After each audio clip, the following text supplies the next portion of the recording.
السلام عليكم ورحمة الله وبركاته. إن الحمد لله الصلاة والسلام على رسول الله. কুরআন ক্লাসের প্রিয় ভাই বোনেরা, কুরআন শিখি প্রশ্ন উত্তরে বইয়ের ৪র্থ অধ্যায়ে আপনাদের জানাই আহলান সাহলান মারহাবান। আসুন জেনে নিই ৪র্থ অধ্যায়ে যা আছে। প্রশ্নোত্তরে মুরাক্কাব, মুরাক্কাব নং ১, মুরাক্কাব নং ২, মুরাক্কাব নং ৩, মুরাক্কাব নং ৪ এবং মুরাক্কাব নং ৫। যে কয়টি হরফ একই সুতায় গাঁথা। আরবি ২৯টি হরফের সবকটি হরফ যে আয়াতের মধ্যে পাওয়া যায়। ৪র্থ অধ্যায়ের অনুশীলন। ৪র্থ অধ্যায়ের প্রথম পর্বে যা আছে। প্রশ্নোত্তরে মুরাক্কাব।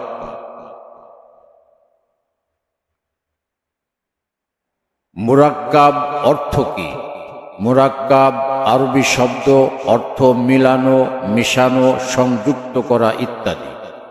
মুরাক্কাব কাকে বলে? আরবিতে ডান দিকের হরফ বাম দিকের হরফের সাথে মিলানো বা যুক্ত করাকে মুরাক্কাব বলে। যেমন বায়ের সাথে আলিফ যোগ করলে যেমনটি হয়, তায়ের সাথে আলিফ যোগ করলে এবং সায়ের সাথে আলিফ যোগ করলে। এভাবে প্রত্যেকটি হরফের সাথে অন্য হরফ যোগ করলে মুরাক্কাব হয়।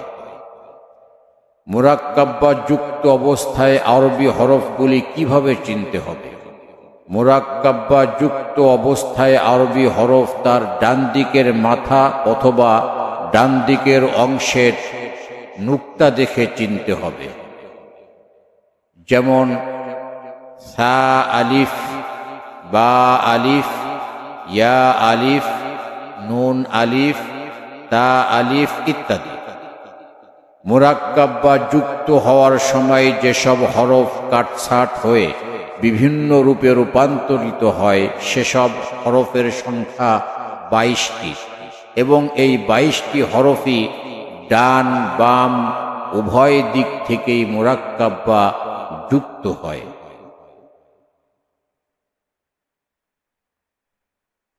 যে ২২টি হরফ মুরাক্কাব বা সংযুক্ত হয়, যথা বা, তা, সা, হা, খ, জিম, সিন, শিন, সদ, গদ, ত, য, আইন, গইন, ফা, কফ, কাফ, লাম, মিম, নুন, হা এবং ইয়া। এমন কিছু হরফ আছে যা একদিকে অর্থাৎ শুধু ডান দিকের হরফের সাথে মুরাক্কাব হয়, কিন্তু তার রূপ বা কাঠামোগত কোনো পরিবর্তন ঘটে না। এরকম হরফ ৬টি, যথা আলিফ, দাল, জাল, র, ঝা এবং ওয়াও। বিশেষ দ্রষ্টব্যে বলা হয়েছে, কোরআনে কারিমে অনেক জায়গায় যুক্ত অবস্থায় উপরে এবং নিচে হরফ লেখা থাকে। সেক্ষেত্রে উপরের হরফ আগে পড়তে হয়, যেমন নুন, ইয়া, ফা, ইয়া ইত্যাদি। তাহলে আমরা বলতে পারি যে ২৯টি হরফের মধ্যে মূলত ২৮টি হরফের মুরাক্কাব হয়, ২২টি হরফ উভয় দিক থেকে আর ৬টি হরফ শুধু ডান দিকের হরফের সাথে।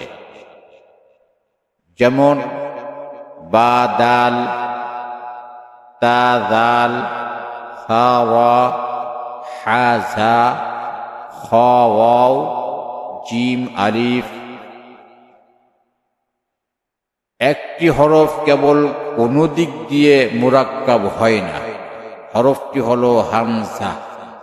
উল্লেখ্য, আরবিতে শব্দের শেষ হরফটি বড় হাতের হয়ে থাকে, যেমন কাতাবা, কতালা, কারিমা। এসব হরফের শেষ অক্ষরটি বড়। এভাবে আরবি শব্দের শেষ অক্ষরটি সাধারণত বড় হাতের অক্ষর হয়ে থাকে।